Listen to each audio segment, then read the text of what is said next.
Guys, for today's video, i-share ko sa inyo paano malaman na if you are active in OWA, kasi we need that OWA membership guys, kasi in case na mawala tayo dito sa ibang bansa, so make sure na we are a member of OWA guys. So, kung hindi pa tayo active guys, so magpa-member na tayo sa OWA membership guys. So let's watch this.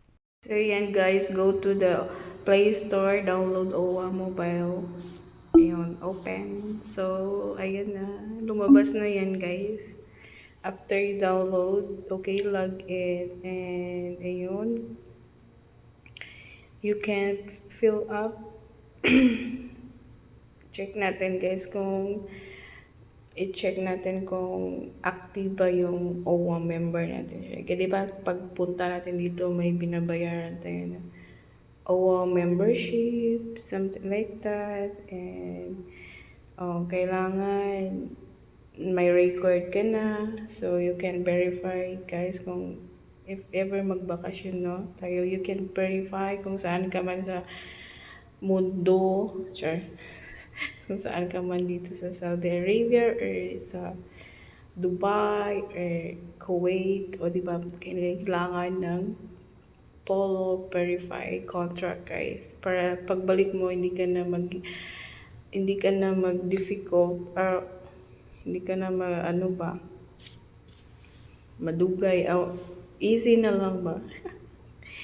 Easy na lang para di ka na sablay ba guys. Ayun, membership verify. So ayun, yan po. And go to your email kasi mag-email lang yan. See.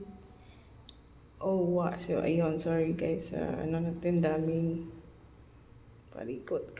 So, ayan. Tingnan natin sa email. Kasi doon nilalagay yung OWA. Login lang tayo. Ayun. So, OWA. Erig. Ayun. Kinopy na natin. So, ayan. Your success na login. So, ayan. Yan na po ang lumabas, guys. So, maligayang pagbalik. Ayun. Yan na po. Active. And it's